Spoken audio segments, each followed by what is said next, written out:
एक गांव में हरि सिंह नाम का एक सेठ अपने बेटे के साथ रहता था। हरि सिंह की पत्नी का देहांत हो चुका था। वैसे तो हरि सिंह गांव के सबसे अमीर सेठों में से एक था, लेकिन उनका बेटा नयन बोना था और यह उनके जीवन का सबसे बड़ा दुख था। एक दिन हरि सिंह अपने बेटे से कहता है, बेटा नयन, जाओ और जाकर मुंशी से हिसाब किताब करवा लो। इस महीने की खेती का हिसाब किताब तुम्हें ही देखना है। नयन बोला, नहीं पिताजी, मैं नहीं जाऊंगा। हरि सिंह ने पूछा, अरे बेटा, लेकिन तुम क्यों नहीं जाओगे? तुम्हें वहां जाने में क्या परेशानी है? नयन बोला, पिताजी, मैं जब भी आपके काम काज करने जाता हूँ तो सब मुझे अजीब तरह से घूरते हैं। आपस में एक दूसरे को इशारे करते हैं, फुसफुसाते हैं और मुझ पर हंसते भी हैं। आपके सारे मुनीम और मुंशी मेरा मजाक उड़ाते हैं क्योंकि मैं बोना हूँ, इसलिए मैं नहीं जाऊँगा। हरि सिंह ने अपने बेटे को समझाने का प्रयास किया, बेटा, ऐसा कब तक चलेगा? एक न एक दिन तो तुम्हें यह सब संभालना है। अगर तुम अभी से चीज़ों को नहीं सीखोगे तो मेरे बाद कैसे सब संभाल पाओगे? नयन ने कहा, वो सब मुझे नहीं पता पिताजी, लेकिन मैं दुनिया के सामने नहीं जाऊंगा। मैं घर पर ही ठीक हूँ। बाहर लोग मेरा मजाक उड़ाते हैं। पिताजी, मुझसे यह बर्दाश्त नहीं होता है। इतना कहकर नयन वहाँ से नाराज होकर चला जाता है।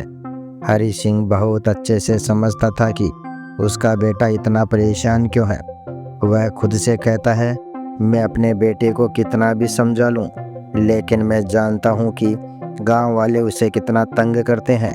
बात बात पर अगर किसी का मजाक उड़ाया जाएगा और वह भी उसके शरीर को लेकर, तो इंसान बाहर जाने से तो घबराएगा ही, लेकिन मैं अपने बेटे को ऐसे छोड़ भी तो नहीं सकता। आज मैं तो हूँ, परंतु कल मैं नहीं रहूँगा। ऐसे में मुझे अपने बेटे के लिए कुछ तो करना ही पड़ेगा। हरि सिंह भी बहुत चिंतित रहता था अपने बेटे को लेकर। अब हरि सिंह यही सब सोच रहा था कि तभी वहाँ पर उसका परम मित्र शंकरलाल आ जाता है और हरि सिंह से कहता है, अरे किस विचारों में डूबे हो भाई? हरि सिंह ने कहा, अरे शंकरलाल, आओ आओ, कुछ खास नहीं, बस ऐसे ही नयन के बारे में सोच रहा था।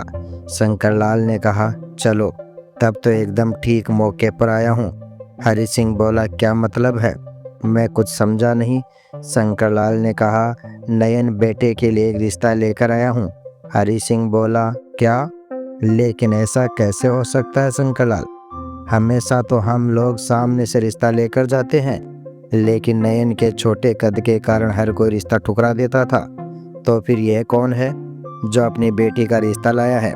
शंकरलाल बोला, बेटी का नहीं, बहन का। मेरी जान पहचान में एक आदमी है, उसके माता पिता नहीं है, बस एक बहन है, लेकिन उसकी पत्नी दिन रात उसकी बहन से बुरा सलूक करती है। तंग आकर वह उसकी शादी कर देना चाहता है ताकि कम से कम ससुराल में वह चैन से रह सके। अच्छा, तो यह बात है। लड़की बहुत सुशील है, बहुत समझदार है, अपने बेटे नयन के लिए बिल्कुल ठीक रहेगी। लेकिन क्या उन लोगों को नयन के बोना होने के बारे में पता है? हाँ हाँ, सब पता है। उन्हें यह रिश्ता मंजूर है।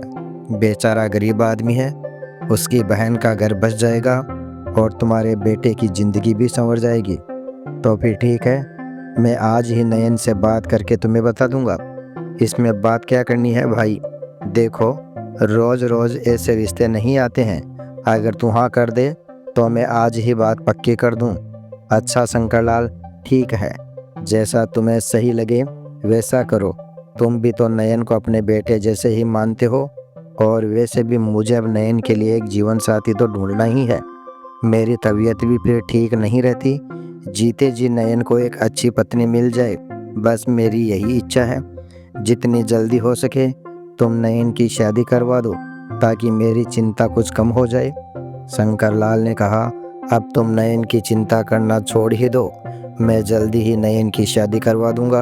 अच्छा, अब मैं चलता हूँ। शंकरलाल इतना बोलकर वहाँ से चला जाता है। रात को सोने के समय हरि सिंह अपने बेटे से शादी की बात करता है। उसकी बात सुनकर नयन को कुछ खास खुशी नहीं होती है। हरि सिंह फिर पूछता है, क्या बात है बेटा, तुम खुश नजर नहीं आ रहे हो? नयन बोला, पता नहीं पिताजी, मुझे कुछ ठीक नहीं लग रहा। हरि सिंह ने कहा, क्या हुआ, क्या ठीक नहीं लग रहा? नयन बोला, पिताजी, कोई लड़की अपनी मर्जी से मुझ जैसे बौने इंसान से भला क्यों शादी करेगी? यह लड़की भी मजबूर है, इसलिए तो शादी कर रही है ना। शायद वह मुझे कभी पसंद नहीं करेगी, बस अपनी मजबूरी के कारण मेरे साथ रहेगी। हरि सिंह बोला, बेटा ऐसा क्यों सोचते हो? तुम्हारी पत्नी तुम्हें जरूर पसंद करेगी। मैं समझता हूँ कि समाज के व्यवहार के कारण तुम बहुत ही नकारात्मक हो गए हो, लेकिन विश्वास रखो, तुम्हारी शादी के बाद सब ठीक हो जाएगा।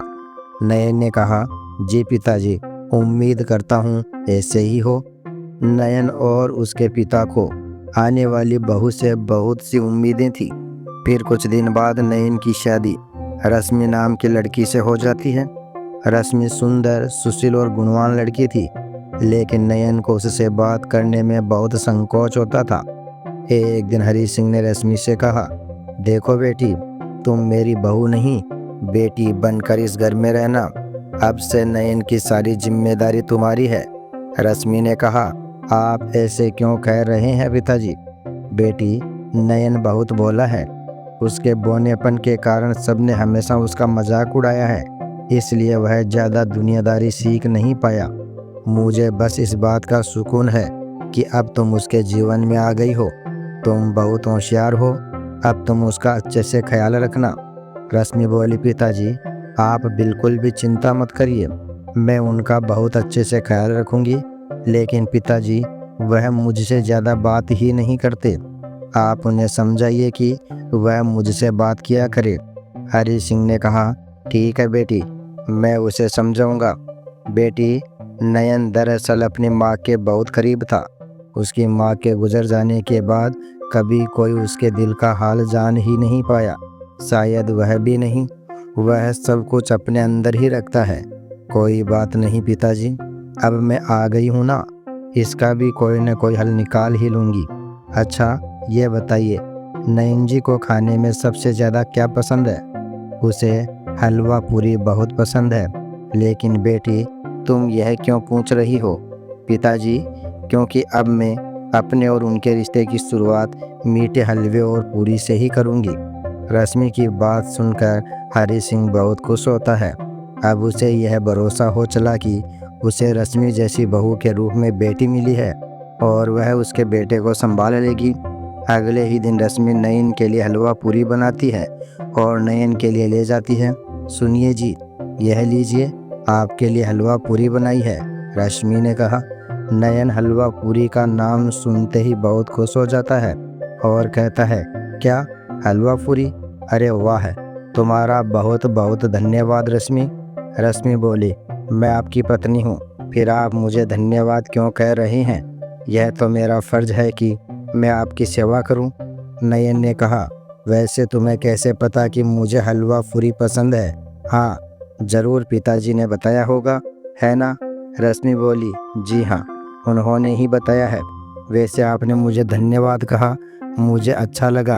अब तो मैं हमेशा आपके लिए कुछ न कुछ करती ही रहूँगी, तो क्या आप मुझे हर बात पर धन्यवाद कहेंगे? नयन यह सुनकर एकदम चुप हो जाता है। रश्मि को उसकी चुप्पी देखकर कुछ अजीब सा लगता है। क्या हुआ नयन जी, आप एकदम चुप क्यों हो गए? आपके दिल में कोई बात है क्या जो आपको परेशान कर रही है? आप मुझसे कह सकते हैं, मैं आपकी पत्नी हूँ, आपके सुख दुख की साथी हूँ। नयन ने कहा, दरअसल रश्मि, मुझे समझ में नहीं आ रहा कि मैं तुमसे यह बात कैसे कहूँ। अभी तक मैंने कभी किसी से खुलकर बात ही नहीं की। मेरे बोनेपन के कारण कोई भी मेरा दोस्त नहीं बन सका। पिताजी का इतना नाम है, फिर भी लोगों ने सिर्फ उनका ही सम्मान किया। मुझे हमेशा मजाक और अपमान सहना पड़ा। ऐसे में तुम्हारा मुझसे इतने सम्मान और प्यार से बात करना मुझे बहुत अजीब सा लग रहा है। रश्मि बोली, क्या बस इतनी सी बात आपको परेशान कर रही? देखिए, आप लंबे नहीं हैं, इस बात से आपके स्वभाव या आपके मन का कोई लेना देना नहीं है, और मैं आपको आपके मन और स्वभाव से जानना चाहती हूँ। रश्मि की बातें सुनकर नयन की आंखों में आंसू आ जाते हैं। मुझे बहुत खुशी है रश्मि कि तुम मुझे पत्नी के रूप में मिली। शायद अब मेरे जीवन की एक नई शुरुआत हो सकेगी। मैं अपनी माँ के गुजर जाने के बाद बहुत ही ज़्यादा अकेला महसूस करता था। आज पहली बार मुझे किसी से बात करके उतना ही अच्छा लगा जितना माँ के साथ लगता था। रश्मि बोली, मुझे भी यह सुनकर बहुत खुशी हुई। अच्छा, अब आप जल्दी से हलवा पूरी खा लीजिए वरना ठंडी हो जाएगी। नयन ने कहा, हाँ ज़रूर, तुम भी खाओ रश्मि। और इसी तरह से नयन ने खुशी खुशी अपना नया जीवन रश्मि के साथ बिताना शुरू किया। लेकिन यह खुशी ज़्यादा दिनों की नहीं थी। कुछ ही दिनों में हरी सिंह का स्वर्गवास हो जाता है। इस हादसे को नयन सह नहीं पाता है। उसे गहरा सदमा लगता है क्योंकि उसके पिता के अलावा अब उसका दुनिया में कोई भी अपना नहीं था। इस दुख की घड़ी में रश्मि ने उसे बहुत संभाला। एक दिन जब नयन अकेले आंगन में बैठा हुआ था तब रश्मि उसके पास आकर कहती है, नयन जी, मुझे मालूम है यह सही समय नहीं है इस बात के लिए, लेकिन अब आपको पिताजी की जगह पर सारे काम संभालने पड़ेंगे। रश्मि की बात सुनकर नयन चौंक जाता है। वह घबराते हुए कहता है, क्या मैं? नहीं रश्मि, यह सब मेरे बस का नहीं है। वो लोग मेरा मजाक उड़ाएंगे, मुझे बोना बोना कहेंगे, मेरी बात भी क्यों सुनेंगे? मैं बोना जो हूँ। रश्मि बोली, लेकिन अब आप ही इस घर और कारोबार के मालिक हैं, तो आज नहीं तो कल सब कुछ आपको ही संभालना होगा, इसलिए देर करने से कोई फ़ायदा नहीं होगा। लेकिन रश्मि, मुझ में इतनी हिम्मत नहीं है। नयन और रश्मि आपस में बात ही कर रहे थे कि तभी वहाँ पर हरी सिंह के मुंशी जी और उनका खास आदमी रघु आ जाते हैं। रघु कहता है, हाँ हाँ बहू रानी, छोटे मालिक एकदम ठीक कह रहे हैं। इन्होंने कभी भी कामकाज नहीं संभाला, तो फिर आखिर ये कैसे सब कुछ अचानक से करेंगे? इससे अच्छा तो यह रहेगा कि मैं और मुंशी जी काम संभाल लें। फिर जब छोटे मालिक को ठीक लगेगा तब वो आ जाएंगे और काम संभाल लेंगे। तभी नयन बोलता है, हाँ तुम सही कहते हो, यही ठीक रहेगा। रश्मि बोली, बिल्कुल नहीं, भला ऐसे कैसे हो सकता है? यह काम आपका है नयन जी, इसलिए आपको ही देखना पड़ेगा। नयन बोला, नहीं रश्मि, मैंने कहा ना, मुझसे यह सब नहीं होगा। इतना बोलकर नयन गुस्से से वहाँ से उठकर चला जाता है। रश्मि भी उसके पीछे जाती है। उनके जाने के बाद मुंशी और रघु आपस में बातें करते हैं। कब से हरी सिंह के मरने का इंतजार था हमें। आखिरकार जब वह इतने सालों के बाद ऊपर गया तो ये उसकी चालाक बहू हमें अपना काम नहीं करने दे रही।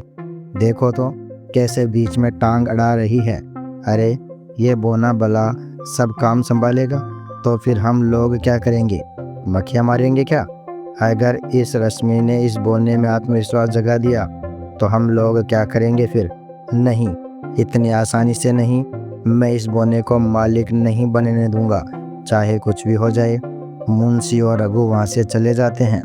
लेकिन फिर अगले दिन वह दोनों फिर से आते हैं और इस बार दोनों एक नए षड्यंत्र के साथ आए थे। नए ने उन्हें देखकर बोला, बोलिए क्या बात है, आप दोनों यहाँ पर क्यों आए हैं? मुंशी ने कहा, छोटे मालिक, वो हम दोनों ने सोचा कि आपकी थोड़ी मदद कर दें। वो क्या है ना, जब तक आप काम के लिए तैयार नहीं हैं तब तक क्यों ना आप रश्मि बहू को काम संभाल लेने दें। रघु बोला, हाँ जी, बहू इतनी समझदार है ना, हमें विश्वास है कि वह सब कुछ अच्छे से संभाल लेगी। रश्मि और नयन दोनों यह बात सुनकर हैरान हो जाते हैं। रश्मि समझदार थी, इसलिए वह तुरंत समझ जाती है कि यह सब मुंशी और रघु की चाल है। वह दोनों चाहते हैं कि रश्मि और नयन के बीच मतभेद हो जाए, इसलिए वह तुरंत बोलती है, नहीं, इसकी भला क्या ज़रूरत है? नयन जी के होते हुए मैं कोई काम क्यों संभालूं? मुंशी ने कहा, लेकिन बहू रानी, अभी तक छोटे मालिक ने कभी कोई काम नहीं किया है, तो अचानक से कैसे कर पाएंगे? रश्मि बोली, नयन जी ने अभी तक कोई काम नहीं किया क्योंकि पिताजी सब कुछ संभाल रहे थे। बड़ों के होते हुए बच्चे भला जिम्मेदारी लेते हैं क्या?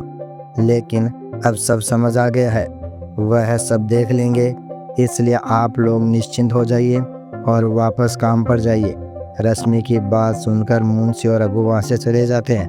उनके जाने के बाद नयन ने कहा, अच्छा तो रश्मि, तुमने ठान लिया है कि मैं पिताजी का काम संभाल लूँ? रश्मि ने कहा, जी बिल्कुल, संभाल लीजिए। ये रहा साल भर का हिसाब किताब और लेखा जोखा। इससे आपको समझने में आसानी होगी। रश्मि नयन को काम समझाकर दूसरे कमरे में चली जाती है। रसोई में जाकर रश्मि सोचने लगती है, यह मुंशी और रघु तो बहुत ही चालू आदमी है। इन्होंने मेरे और नयन जी के बीच में झगड़ा कराने की कोशिश की है। इसका मतलब है कि इन दोनों से बहुत ही सावधान होकर रहना पड़ेगा। फिर अगले दिन मुंशी फिर से आता है, लेकिन इस बार नयन में पहले से ज़्यादा आत्मविश्वास था, क्योंकि रश्मि उसके पीछे खड़ी होकर हिम्मत दे रही थी। नयन ने मुंशी से कहा, जी कहिए मुंशी जी, कैसे आना हुआ? मुंशी बोला, छोटे मालिक, अब जब आपने फैसला कर ही लिया है कि आप सब कुछ देखेंगे, तो फिर काम शुरू करते हैं। नयन बोला, जी बिल्कुल। मुंशी ने कहा, दरअसल आपके पिताजी बड़े ही नेक दिल इंसान थे। उन्होंने गांव के लोगों की बहुत तरीक़ों से मदद की है। नयन बोला, हाँ, यह आपने बिल्कुल ठीक कहा मुंशी जी। मुंशी बोला, छोटे मालिक, अब आप भी उनकी इस प्रथा को आगे बढ़ाएं। मेरे पास कुछ बेबस और परेशान लोग आए थे। उन्हें डर था कि शायद अब उनका सहारा कोई नहीं है, लेकिन मैंने उनसे कहा कि आप उनकी मदद ज़रूर करेंगे। बिल्कुल, अपने पिताजी की तरह। नयन ने कहा, हाँ हाँ बिल्कुल, क्यों नहीं, मैं ज़रूर उनकी मदद करूँगा। बहुत अच्छे, बहुत अच्छे। तो उन्हें कुछ धन की ज़रूरत है, आप उन्हें दे दीजिए। आपके पिताजी ने वे कभी किसी ज़रूरतमंद को पैसे देते वक्त उनसे ब्याज की मांग नहीं की, इसलिए लोग बिना किसी संकोच के उनसे मदद लेने आते थे। अच्छा ठीक है, अगर पिताजी ने ब्याज नहीं लिया तो मैं भी नहीं लूँगा। मैं भी बिना ब्याज के ही लोगों को पैसे उधार पर दे दूँगा। बहुत अच्छे, बहुत अच्छे, मैं कल उन लोगों को लेकर आऊँगा छोटे मालिक। लेकिन नयन कुछ कह पाता उससे पहले ही रश्मि आ जाती है और वह यह सब सुन लेती है। वह मुंशी को टोकते हुए कहती है, मुंशी जी, आप यह क्या कह रहे हैं? मैंने तो कभी नहीं सुना कि बिना ब्याज के कहीं पर पैसे उधार मिलते हैं। रश्मि की बात सुनकर मुंशी कुछ लड़खड़ाते हुए बोला, मिलते तो नहीं है, पर बड़े मालिक देते थे। उनका दिल बहुत बड़ा था, इसलिए अपनी उदारता का परिचय देते हुए वह ब्याज के बिना ही पैसे दे देते थे। रश्मि ने फिर कहा, लेकिन मुंशी जी, ऐसा करना तो सही नहीं होगा ना? मुंशी फिर से रश्मि और नयन के बीच मतभेद लाने की कोशिश करता है। तो ठीक है, जैसा आप बोले बहू रानी, मैं सबको मना कर देता हूँ और बता देता हूँ कि पैसे ब्याज पर ही मिलेंगे। इतना बोलकर मुंशी जाने लगा, लेकिन नयन उसे रोक लेता है। नहीं मुंशी जी, रुक जाइए, हम बिना ब्याज के ही पैसे देंगे, जैसे हमारे पिताजी करते थे, हम भी वैसे ही करेंगे। मुंशी ने कहा, छोटे मालिक, लेकिन बहू रानी तो कह रही थी कि। मुंशी की बात काटते हुए नयन बोला, मैंने कह दिया ना, अब आप जाइए यहाँ से और कल शाम को सबको लेकर आ जाना। मुंशी का इरादा पूरा हुआ और वह खुशी खुशी वहाँ से चला जाता है। लेकिन रश्मि को यह सब ठीक नहीं लग रहा था, इसलिए वह नयन से कहती है, नयन जी, मुझे आपका आज का फैसला कुछ ठीक नहीं लग रहा है। नयन ने कहा, रश्मि, अब जब तुमने मुझ पर औरों से ज़्यादा विश्वास दिखाया है, तो फिर तुम मेरे पहले ही फैसले पर शक क्यों कर रही हो? रश्मि बोली, ऐसी बात नहीं है नयन जी, लेकिन मेरा दिल इस फैसले के लिए गवाही नहीं दे रहा है। नयन ने कहा, ठीक है रश्मि, अगर तुम नहीं चाहती हो तो मैं मुंशी जी से मना कर दूंगा। अब जब तुम्हें ही मुझ पर विश्वास नहीं है तो मुझे खुद भी कैसे होगा? इतना बोलकर नयन चुप हो जाता है। रश्मि समझ जाती है कि नयन बहुत भोला है और उसे मुंशी के इरादों के बारे में समझाना व्यर्थ है, इसलिए वह कहती है, ठीक है, आप उन्हें पैसे देने से मना मत करिए। एक काम करिए, उन्हें कल सुबह सुबह यहीं बुला लीजिए, फिर उन्हें पैसे दे दीजिएगा। यह सुनकर नयन खुश हो जाता है और कहता है, ठीक है, मैं कल सुबह ही मुंशी को बुला लूँगा। अगले दिन मुंशी अपने साथ सबको लेकर आता है और नयन से कहता है, मालिक, यह सब लोग हैं जिन्हें सहायता चाहिए, आप इन्हें पैसे दे दीजिए। जी ज़रूर। पैसे लेने आए हुए लोगों में से एक आदमी ने कहा, आप बड़े दयालु हो मालिक, आपने इस मुसीबत के समय हमारे ऊपर बड़ी दया की है। बिना ब्याज के पूरे गांव में कोई भी कर्ज नहीं देता है, लेकिन आप तो हमारे लिए महान हो गए। उस आदमी की बात सुनकर रश्मि कहती है, जी महान तो यह है ही, लेकिन पहले ज़रा आप ये बताइए कि आप लोगों को कर्जा किस लिए चाहिए, ज़रा हमें भी तो पता चले।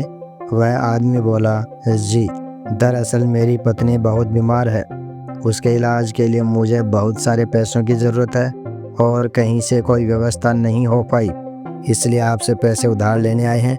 रश्मि ने बाकी सभी से कहा, अच्छा ठीक है, और आप लोग, आपकी क्या क्या मजबूरियां हैं, ज़रा विस्तार से बताइएगा।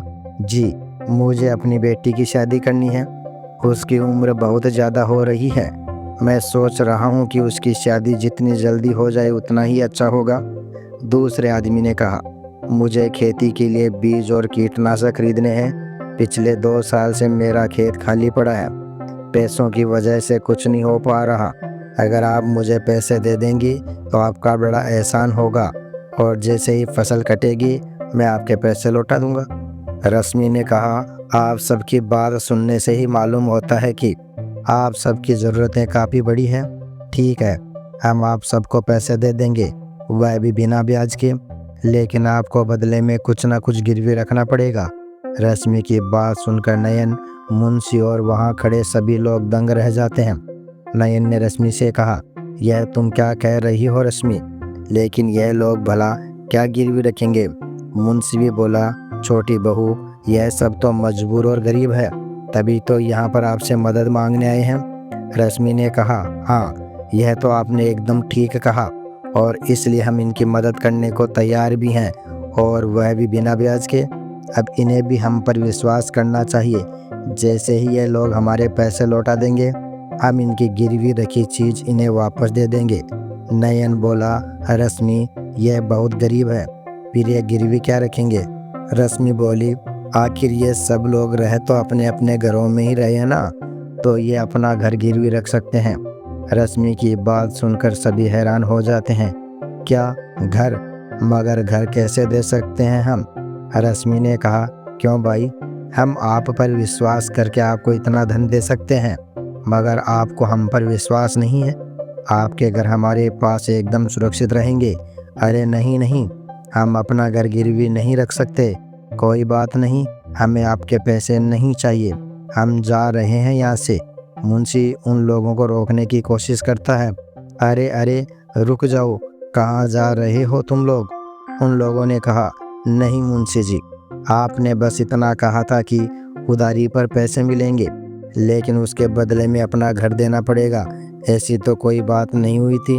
हाँ हाँ, और क्या, हमें इतनी भी ज़रूरत नहीं है पैसों की, आपने ही कहा था कि बिना ब्याज के पैसे दिलवा दूंगा, बदले में कुछ पैसे आपको देने पड़ेंगे, वह तो मंजूर था, लेकिन ये घर गिरवी वाली बात तो हमें नहीं बताई गई। रश्मि और नयन यह सुनकर चौंक जाते हैं। नयन गुस्से में बोला, यह सब मैं क्या सुन रहा हूँ मुंशी जी, क्या यह सच है। मुंशी कांपती आवाज़ में बोला, जी नहीं, यह सब झूठ बोल रहे हैं। नयन ने कहा, तुम सब जाओ यहाँ से, और मुंशी जी कल से आपको काम पर आने की कोई ज़रूरत नहीं, हमें अब आपकी कोई ज़रूरत नहीं है। नयन की बात सुनकर मुंशी का मुंह लटक जाता है, लेकिन गलत होने के कारण वह कुछ बोल भी नहीं सकता और चुपचाप वहाँ से चला जाता है। उसके जाने के बाद नयन रश्मि से कहता है, रश्मि मुझे तो यकीन ही नहीं हो रहा कि यह मुंशी जी ने ऐसा किया, ये इतने सालों से हमारे यहाँ काम कर रहे थे और उन्होंने हमें ऐसे धोखा दिया, न जाने उन्होंने और कितनी बार हमें धोखा दिया होगा। रश्मि बोली, नयन जी बस कीजिए, आप इतना मत सोचिए और परेशान होना भी बंद करिए, जो होना था वो हो गया, अब हमें चिंता करने की कोई ज़रूरत नहीं है, अब किसी विश्वसनीय को ही हम काम पर रखेंगे। वह सब तो ठीक है रश्मि, मगर तुम्हें आखिर पता कैसे चला कि मुंशी की नीयत में खोट है, और ये घर गिरवी रखने वाली बात, उसके पीछे क्या माजरा था। रश्मि बोली, जी वो तो जब मुंशी जी उन लोगों को पैसे दिलवाने के लिए इतना जिद कर रहे थे, तभी मुझे लगा कि कुछ ना कुछ गड़बड़ ज़रूर है, इसलिए मैंने यह योजना बनाई। मुझे पता था कि जिसे सच में पैसों की ज़रूरत होगी वह ब्याज कम हो या ज़्यादा पैसे ले ही लेगा, और अगर उसे बिना ब्याज के पैसे मिल रहे हैं तो घर गिरवी रखना कोई बड़ी बात नहीं है। इन लोगों को असल में पैसों की ज़रूरत थी ही नहीं, ये तो बस मुंशी जी के कहने पर आए थे। नयन ने कहा, वाह रश्मि, तुम तो सच में बहुत बुद्धिमान और होशियार हो। आज तुम्हारी समझदारी के कारण हमारा इतना नुकसान होने से बचा है। तुमने मेरे जीवन में आकर मुझ पर बड़ा उपकार किया है। तुम्हारे बिना मैं क्या करता? रश्मि ने कहा, अरे यह आप कैसी बातें कर रहे हैं? पति पत्नी में भला उपकार कैसा? हमारे बीच तो बस विश्वास और प्रेम रहेगा। नयन रश्मि की बात सुनकर बहुत खुश होता है। उसे जीवन भर बोने होने के कारण कोई दोस्त या किसी का सच्चा प्रेम नहीं मिला था, पर अपनी पत्नी रश्मि में उसे दोनों मिल गए। इसके बाद दोनों ने खुशी खुशी अपना जीवन व्यतीत करना शुरू किया। कहानी सिर्फ मनोरंजन नहीं होती, कभी कभी वह जीवन बदलने वाला आईना भी बनती है। नयन और रश्मि की कहानी ने हमें सिखाया। वेलकम कहो चैनल पर ऐसे ही जीवन को छूने वाले किस्सों के लिए जुड़े रहिए। लाइक शेयर सब्सक्राइब जरूर कीजिए। धन्यवाद।